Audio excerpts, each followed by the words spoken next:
But isn't it obvious?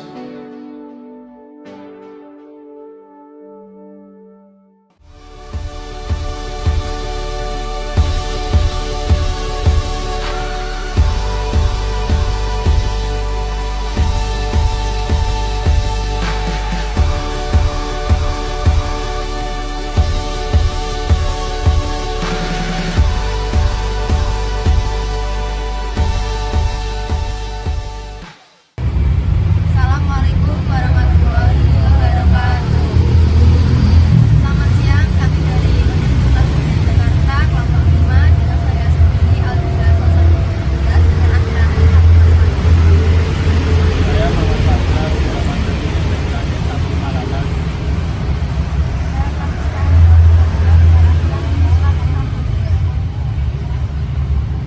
Di sini kami melakukan observasi di SMK Negeri 3 Jakarta dengan tema kepemimpinan pendidikan. Selamat menyaksikan. Baik, Pak, di sini kami dari Universitas Negeri Yogyakarta dengan saya sendiri Aldila Salsa. Ini saya Francisca Andin.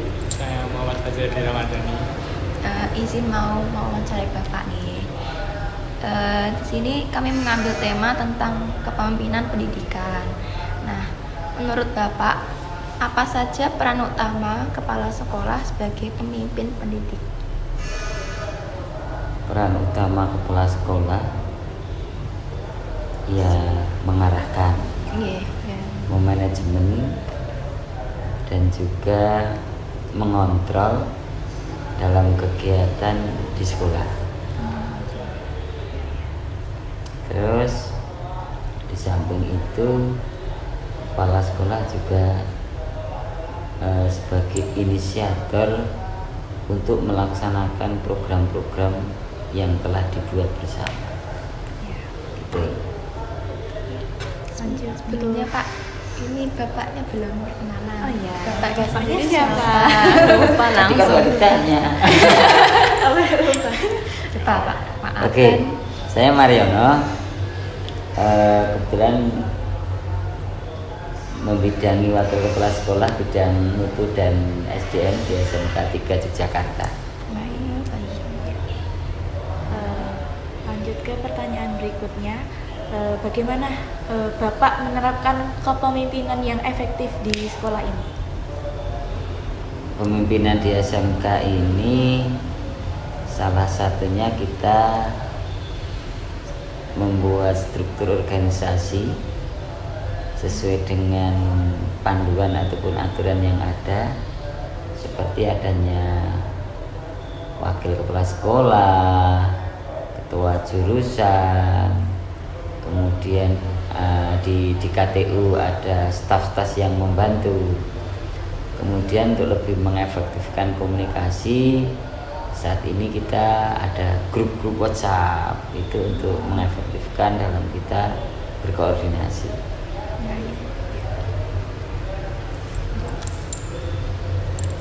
Lalu yang pertanyaan selanjutnya untuk Bapak, apa tantangan terbesar yang Bapak hadapi dalam menjalankan kepemimpinan di sekolah ini?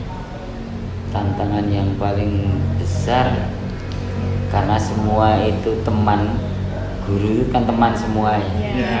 Nah, tentu kita memimpin di sekolah ini pakai rasa, apalagi di sekolah kita itu negeri. Di samping pakai rasa, kita pakai aturan, sehingga tantangan-tantangan yang kami hadapi itu, asal kita sampaikan aturannya seperti ini, maka tantangan itu bisa kita hadapi. Apakah itu berpengaruh untuk murid-muridnya Bapak? Pengaruh apa? Untuk murid-muridnya tantangan tersebut. Justru kalau di sekolah itu ngatur murid itu lebih gampang daripada ngatur SDM, dalam hal ini guru karyawannya. Karena mereka kan murid-murid dewasa ya. Iya. Orang-orang tua, guru itu senengannya kan ngatur, tapi kalau diatur agak susah. Iya ya. Iya Pak ya. Baik, nah selanjutnya langkah apa yang Bapak lakukan untuk meningkatkan profesionalisme guru dan staf? Untuk profesionalisme kan ada beberapa. Salah satu profesionalisme dalam kompeten ya. Kalau kompeten, langkah yang kami lakukan, guru kita magangkan di industri supaya apa? Supaya pembelajaran itu mengacu ke industri. Yang kedua, kita undang guru tamu supaya apa? Supaya industri itu juga menularkan ilmu-ilmunya atau perkembangan teknologi yang ada. Yang ketiga, kita mengirimkan diklat guru, yaitu untuk menunjang keprofesionalan dalam mengajar. Tapi kalau keprofesionalan dalam sosial ya di sekolah kita adakan kegiatan-kegiatan sekolah seperti kalau muslim ada pengajian guru karyawan, muslim ada pertemuan rokrat-rokris sendiri tiap bulan, kita ada semacam itu. Baik. Terus bagaimana nih Bapak menciptakan suasana sekolah yang kondusif bagi peserta didik di sini? Di sekolah kita selalu mendorong kepada wakil-wakil kepala sekolah untuk senantiasa berkomunikasi yang baik. Kemudian wakil-wakil sekolah itu punya staf ya. Nah, wakil-wakil kepala sekolah itu kan punya staf, maka staf terkait dengan murid itu ada staf kesiswaan namanya tim budaya kerja atau kalau dulu tim ketertiban. Kemudian ada guru BK.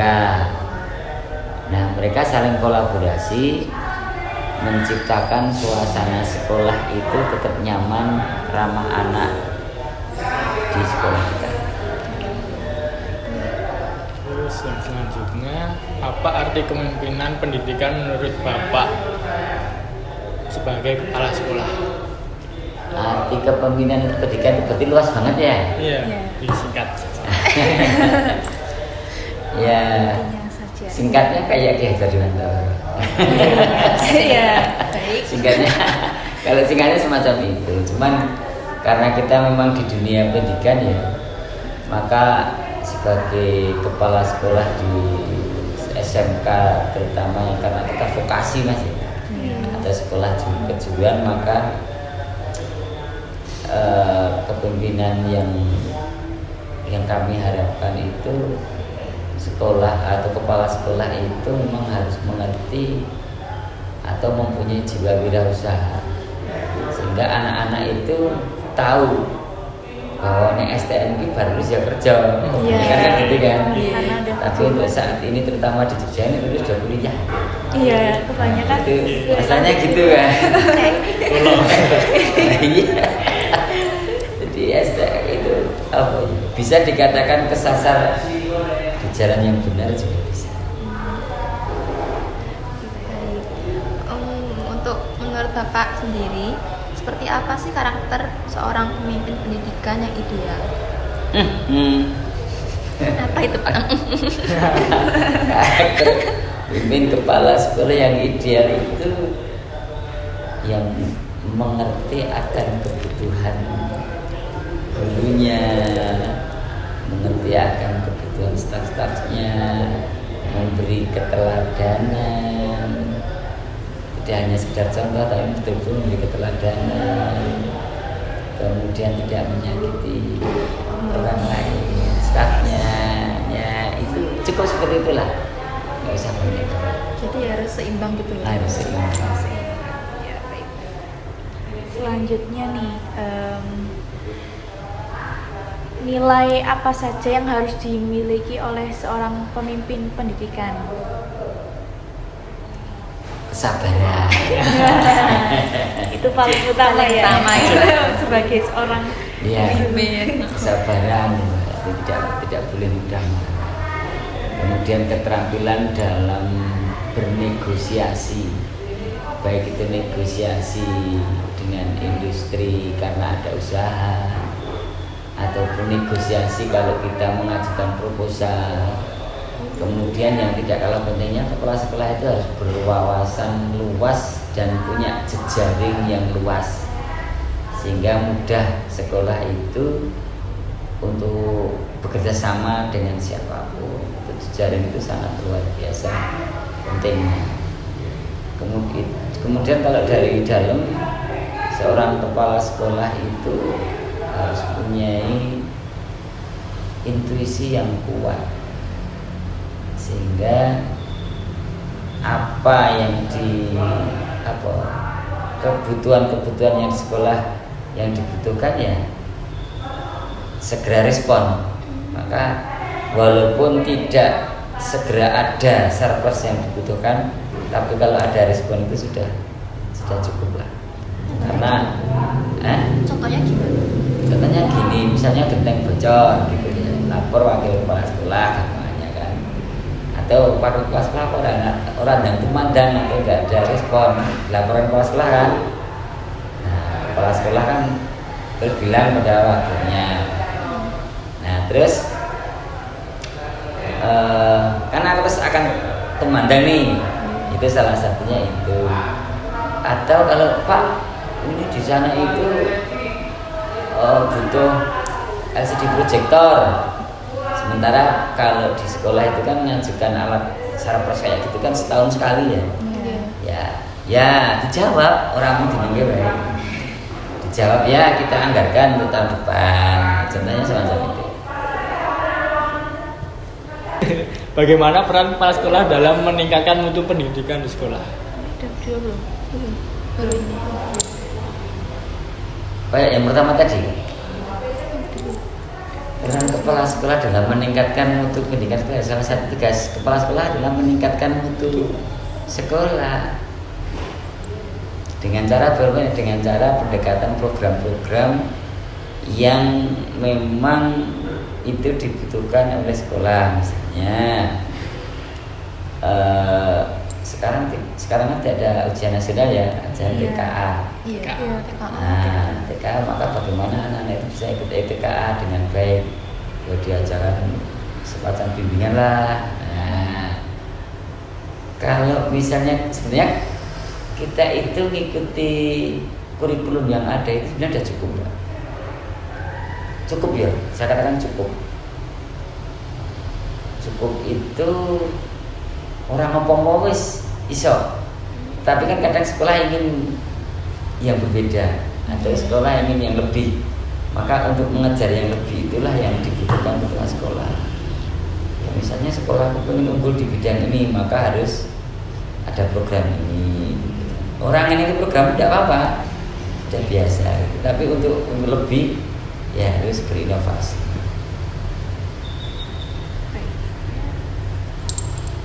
Jaga-jaga. Pak ini tanya Apa yang Bapak lakukan untuk menanamkan nilai karakter dan disiplin pada peserta didik? Di SMK 3 itu ada tim budaya siswa. Mereka seperti tim tatip. tata tertib Seperti tim tatip. Mereka bertugas memantau bagaimana ketertiban siswa. Kemudian di SMK 3 saat ini ada program ketarunaan. Di SMK 3 itu kan mencanangkan program ketarunaan itu sudah ini tahun keempat untuk menanamkan disiplinan, sehingga mereka latihan ketarunaan seminggu sekali di sekolah dari jam 6.45 sampai jam 15.30. Itu full, Pak? Full sehari untuk ini untuk yang taruna itu ya? selama seminggu. Tadi udah lihat? Udah tadi di aula itu ya Pak? Ya, kayak gitu. Itu berlaku buat yang cowok doang atau semua jurusan juga? Semua jurusan seminggu sekali. Keren ya. Sama guys juga. Iya, sama juga. Ya itu untuk menanamkan kedisiplinan. Terus sama di sini tuh juga kayak sepatu gitu wajib Hitam Kita semua. tahu ya, Pak. hitam. Gurunya juga hitam semua. Rambut juga. Rambut Rambut pendek juga. semua, nggak ada yang gondrong. Iya. Emang ciri khasnya STM tuh gitu ya Pak? Iya, karena lulus STM itu kan kerja di industri. Iya. Apalagi ada jurusan-jurusan tertentu kan rambut nggak boleh panjang kan. Kalau ngumpet di mesin, Iya. salah satunya itu. Tapi memang gundul itu dalam rangka untuk mendisiplinkan kok, Mbak. Sehingga ya ben keren lah ya, beda. Beda dari yang lain. Nah, kan kalau anak rambut pendek itu kan cenderung rapi kan. Iya. Kok terus kayak gini loh. Pernah gundul Pak. Gundul alumni ya Pak. Oke. Alumni gundul ya. Jadi kalau pendek itu cenderung rapi. Sepatu hitam, kenapa sepatu hitam? Hitam itu kan mahal dan murah, tidak begitu kentara. Iya. Nah, kalau kami masih punya keinginan hitam, tapi sepatu PDHR TNI itu. Oh. Ya, pengennya kayak gitu semua. Pantofel gitu ya. Ya, kalau yang anak-anak tonti kan kita itu banyak pakai itu semua sudah. Ada ratusan siswa itu. Semacam itu. Jajar rapi tau tadi? Iya tadi lihat, ini kok sepatunya dilepasnya rapi banget, kayak bisa, iya Pak. Iya, gitu. Itu nek misal kegeser dikit ada hukumnya apa enggak sih Pak? Oh iya. Kita nggak ngukum. Jadi sebelum ada NBG itu kan anak-anak bawa bekal makan siang sendiri. Iya. Itu harus habis. Kalau nggak habis, ada satu nasi pun dia kena punishment 10 kali.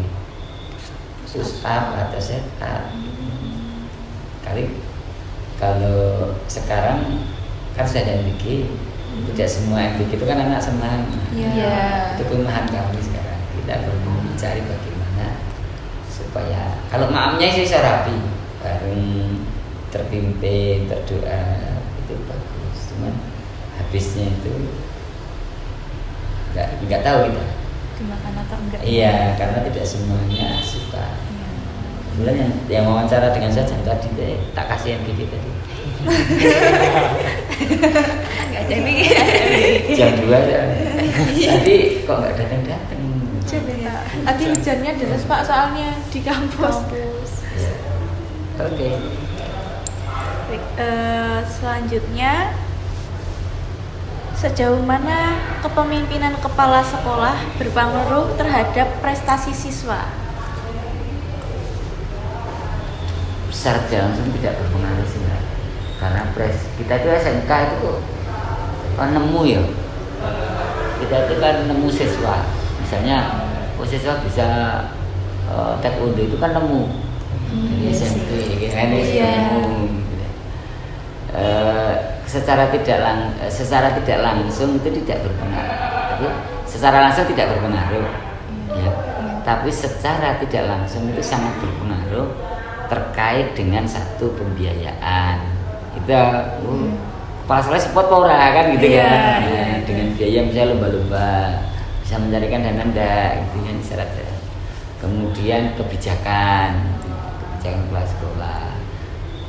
Kemudian ya dukungan moral turun balik. Itu semacam itu. Jadi kalau sifatnya perorangan kita nemu, tapi justru yang kita tidak nemu dan kita memang menciptakan itu adalah prestasi sifatnya bareng-bareng seperti Tonti tidak dilakukan lagi SMK 3 itu Tontinya bagus ya, menang terus itu. Kemarin itu Langganan lagi juara. langganan juara. Iya. Kemarin ada di Tonti ya? Iya. Tapi itu apa? Tonti kan nggak Tonti. tahu. SMA enggak ada. Wih, Ada ya. Tonti. Tonti itu loh yang Baris kayak baris berbaris. baris, Oh, yang kayak paskib kayak gitu. paskib. Ya, Paskibraka itu Sebutannya lain. tingkat kota. Jadi kalau tingkat kota, peletonnya tingkat kota itu namanya Paskibraka. Tapi kalau tingkat sekolahan namanya Tonti ya. Atau baris berbaris ya. Tonti inti. Itu belum tahu. Kopassusnya lah. Kalau di kita Kopassus. Karena kegiatan apapun kalau kita kasihkan dia pasti jalan. Anak itu banyak yang sekolah di sini bukan karena SMK tapi karena Tonti. Karena tontinya ya. Dan tidak sedikit anak sini yang tidak naik kelas, tetapi Tontinya bagus. 2 kali komandan Tonti itu nggak naik kelas. Ini tahun kemarin ada, tahun sekarang ada. Komandan nantinya. Oh, gitu. Karena seneng teori tapi nggak seneng pelajaran. Nggak seneng pelajaran ya.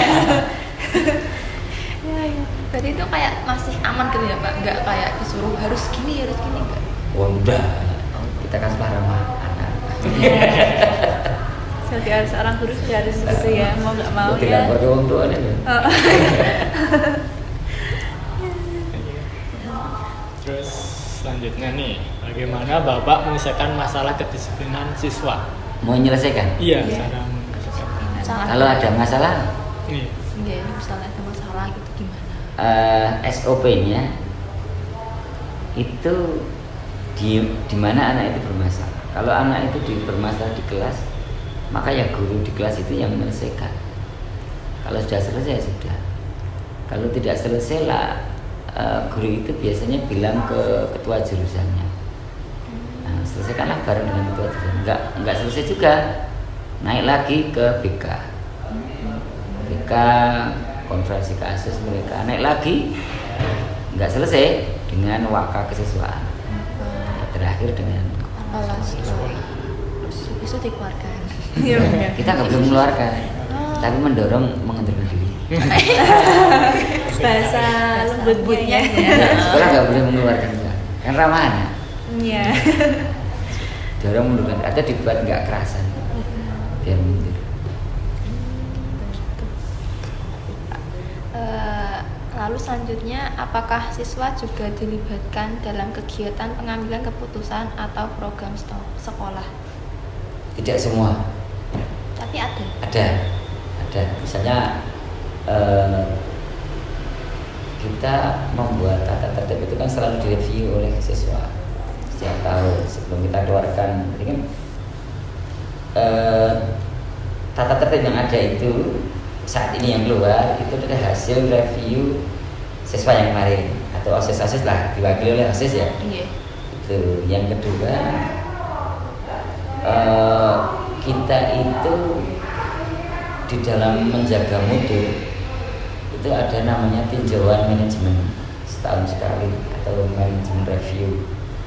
Itu masukan dari siswa ada, entah itu masukan kegiatan atau masukan guru cara ngajar, ataupun guru itu dibiji, guru bahasa Indonesia kalian ulang piye. Nah, itu kan masukan dari anak-anak. Itu salah satu perhitungan sebenarnya. Kalau misal ada yang nilai jelek itu responnya dari Bapak atau kepala sekolah gimana? Kalau nilai jelek kan sebelum nilai keluar kan kita ada rapat dulu ya. Artinya ini nilainya jelek atau bagus tuh tergantung siswanya. Sekarang itu nilai berapapun kan harus naik dan harus lulus kan. Iya. Tidak ada KKM lagi kan. Iya. Tinggal KKM lagi, Maka untuk mendorong supaya baik ya kita mendorongnya lewat guru-guru. Tapi kalau memang anak keset ya apa bukan. Berarti kan kriteria cuma aktif masuk atau tidak. Kita Iya.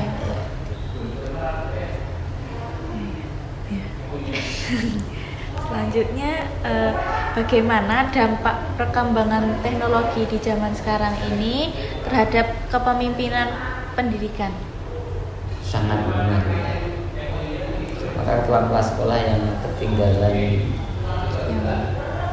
teknologi, yang gaptek terutama komunikasi ya pasti ketinggalan. Dan itu real nyata, tidak semua kepala sekolah mampu mengikuti itu, Mbak. Karena memang walaupun kepala sekolah tanggung jawab, tidak semua mampu. Apalagi mengerjakan yang terkait dengan tugasnya atau pribadinya. Misalkan harus update dapodik, itu sekolah yang sempat kan. Nah, ya akhirnya stafet. Artinya secara pribadi kalau untuk itu memang ya harus mengikuti. Tapi untuk saat ini belum semua kepala sekolah bisa mengikuti karena hasil kepala sekolah hasil saat ini kan hasil didikan lalu ya. Lalu isih zaman old. Iya. Keren ya. Nanti kalau sudah sekolah-sekolah banyak lahiran 80-an itu mungkin sudah itu sih. Yang terakhir, Udah. Yang terakhir. Terakhir, Pak. terakhir, apa pesan Bapak bagi calon pemimpin pendidikan di masa depan? Waduh. Kasih pesannya. Seperti kita ya. Iya, seperti kita. Kita kan juga besok mungkin calon-calon. Iya. Salam. Amin ya Allah. Pesannya seperti pertanyaan sebelumnya tadi, harus bisa mengikuti perkembangan teknologi. Itu yang pertama. Yang kedua, harus banyak mengikuti organisasi di luar kampus. Iya. Kalau anak-anak muda saat ini hanya kuliah pulang nongkrong, pasti nggak akan jadi pemimpin yang hebat. Justru pemimpin yang hebat itu didapatkan dari organisasi di luar kampus. Di dalam kampus juga ada BEM, itu bagus. Iya, Ya, memang. maksud saya di luar perkuliahan itu, sehingga kalau paling gampang saja lah, kalau mau ada tamu, itu ada tamu dari direktorat, selama kemudian dia ada guru baru masuk gitu ya, terus dia terus jadi panitia, pasti bingung. Iya, gitu, pasti. Tapi kalau sudah biasa organisasi, entah organisasi komunitas apalah ikut itu, nah anak tamu yang siapa iki ya. Itu bedanya semacam itu. Jadi organisasi apapun itu akan menjam kepemimpinan yang benar. Sehingga perbanyaklah ikut organisasi di luar kampus. Memang di luar kampus tuh berpengaruh banget ya. Sangat berpengaruh karena di kampus itu hanya mempengaruhi jenjang pendidikan kita sarjana saja, SPD, tapi apakah hanya cukup? Nah, itu cukup untuk melamar jadi pegawai, tetapi untuk modal kepemimpinan nggak punya. Kalau nggak ikut organisasi, nah, maka ikutlah organisasi untuk menjadi pemimpinnya. Sekarang itu apa itu? Ketua DPD RI siapa? Apa? Siapa ketua DPD RI? Hal juga. Itu umurnya baru 46, Masih muda banget. tapi sebelum jadi dia pernah jadi wakil gubernur, pernah jadi anggota DPD. Kayaknya dia 20-an itu sudah jadi anggota DPD. Nah ternyata saya baca biografinya itu emang sejak kecil dia organisasi, sampai organisasi itu sehingga bisa ngomong gitu wis. Dia ditunjang, dia anak orang kaya sih. Sehingga kebutuhannya dia pinter barang, kualitas gitu ya. Diimbang, sangat imbang. Sehingga umur 46 jadi ketua DPD. Pernah aku jadi ketua DPD. Itu organisasi kuncinya. Ikutlah apa? Cukup ya Pak. Cukup ya? Oke, terima kasih atas semua jawaban dan Sharing. sharing dari Bapak. Sangat berpengaruh bagi Iya. kita. Dan kurang lebihnya mohon maaf ya Pak kalau kami ada salah-salahnya. Santai saja. Oke. Iya. Bisa nanti minta tolong ya Mbak. Ya tadi ya. Iya. Ada pengisian dikit untuk timbal balik. Oh, oke. Baik, saya tutup nih Pak. Oke, oke. Dan terima kasih. Wassalamualaikum warahmatullahi wabarakatuh. Assalamualaikum. Terima kasih juga saya Mariono. Selamat sore. Assalamualaikum warahmatullahi wabarakatuh. Selamat siang, kami dari kelompok 5 akan presentasikan hasil di tentang kepemimpinan pendidikan di SMK Negeri 3 Yogyakarta. Saya Francisca Andin Olivia Ninda dengan NIM 162. Saya Muhammad Fajar Dwi Ramadhani, NIM terakhir 159. Dan saya Terus Aldila berapa? Solsadevia Nengtias dengan NIM AI 141. Definisi kepemimpinan pendidikan. ada kepemimpinan dalam bidang pendidikan adalah kemampuan seseorang untuk mengarahkan, membimbing, dan mengelola kegiatan di lingkungan belajar agar tujuan pembelajaran dapat tercapai dengan baik. Seorang pemimpin pendidikan seperti kepala sekolah tidak hanya memberi perintah, tetapi juga menjadi contoh yang baik, motivator, serta penggerak bagi para guru, siswa, dan staf di sekolah. Peran kepemimpinan dalam pendidikan sangat penting karena dapat menciptakan suasana belajar yang positif, meningkatkan kualitas sekolah, serta mendorong kerjasama yang baik di antara seluruh warga sekolah untuk mencapai tujuan yang diinginkan. Lalu yang selanjutnya adalah tujuan. Yang pertama, meningkatkan kualitas pendidikan. Pemimpin berusaha agar proses belajar mengajar lebih baik, sehingga prestasi belajar siswa meningkat. Lalu yang kedua ada menciptakan kerjasama yang baik. Tujuannya agar semua orang di sekolah, guru, siswa, dan staf dapat bekerja sama dengan semangat kebersamaan dan rasa tanggung jawab. Lalu yang ketiga ada mengembangkan potensi manusia di sekolah. Pemimpin membantu guru dan siswa untuk terus berkembang sesuai dengan kemampuan dan peran masing-masing. Lalu yang keempat ada menunjukkan visi dan misi sekolah, bertujuan mengarahkan semua kegiatan agar selaras dengan tujuan utama sekolah. Lalu yang kelima, menciptakan suasana belajar yang nyaman. Pemimpin menjaga lingkungan belajar agar tetap nyaman, aman, dan mendukung proses belajar mengajar. Lanjutnya untuk hasil observasi, di sini profil narasumbernya ada Bapak Mariono sebagai wakil kepala sekolah. Jenis kelamin pria, tempat lahir di Bantul, tanggal lahir 17 Mei 1972, agama Islam, alamat Jalan Palem Sari 1, Depokan KG 2, garis miring 133A, Prenggan, Kota Gede, Yogyakarta, email, yaitu.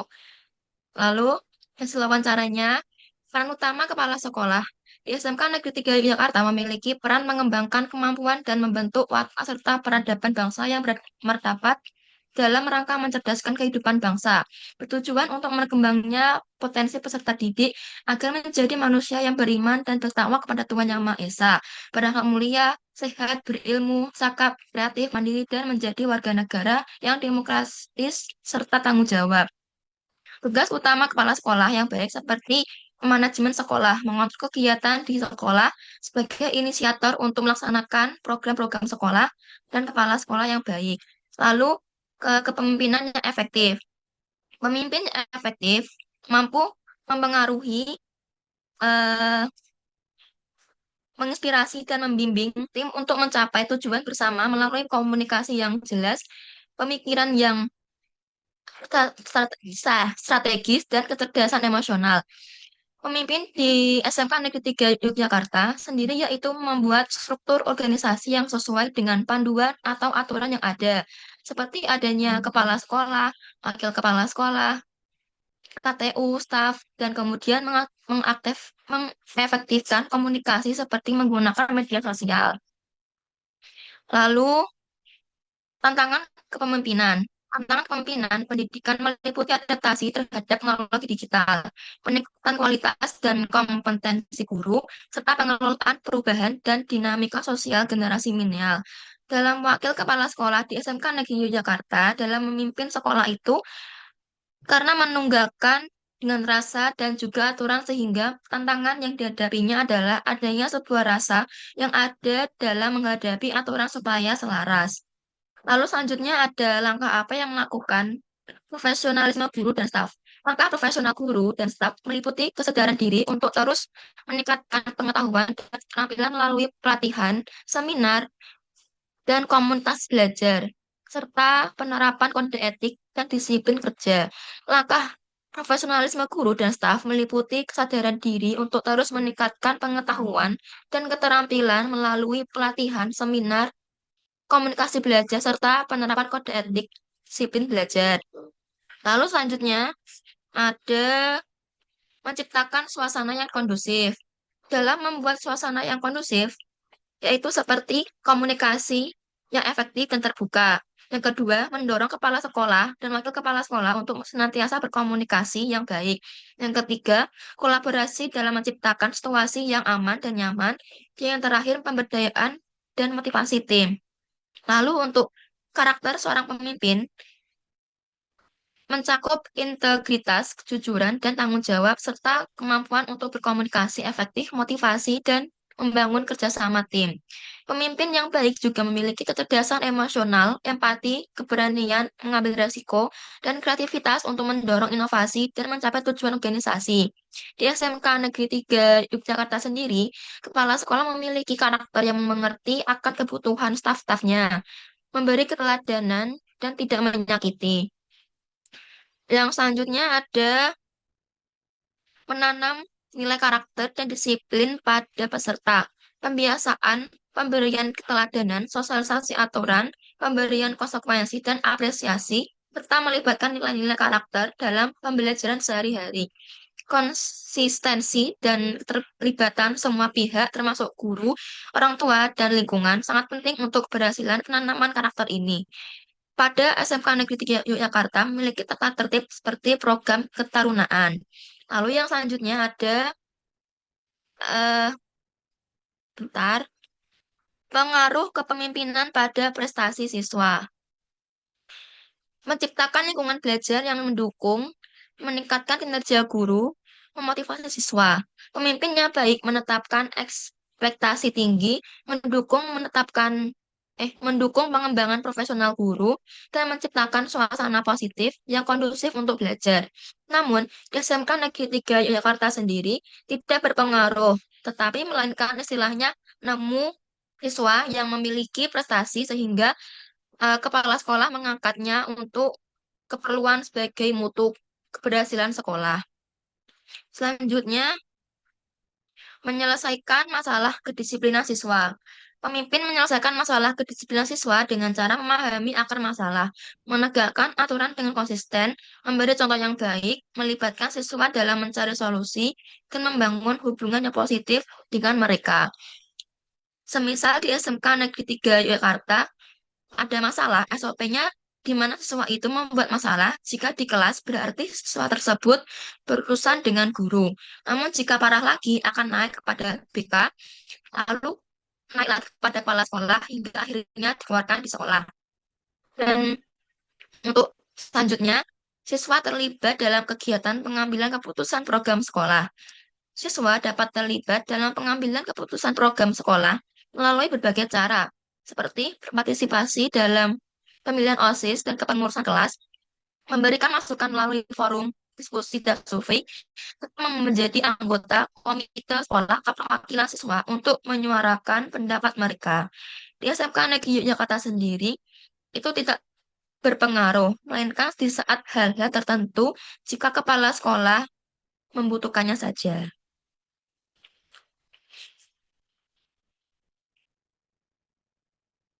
Eh, Lalu untuk kesimpulan,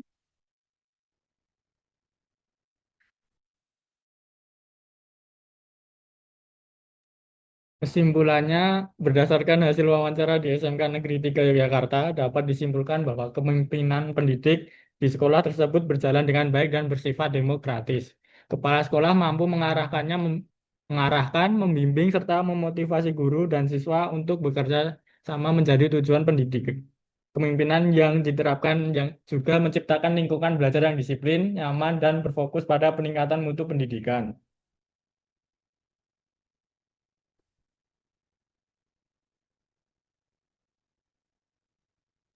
Selanjutnya ini ada beberapa dokumentasi saat kemarin observasi. Bisa di slide selanjutnya. Nah, ini ada foto bersama Bapak Wakil Kepala Sekolah. Di sini ada foto kami bertiga. Sekian yang dapat kami presentasikan. Kurang lebihnya mohon maaf dan terima kasih.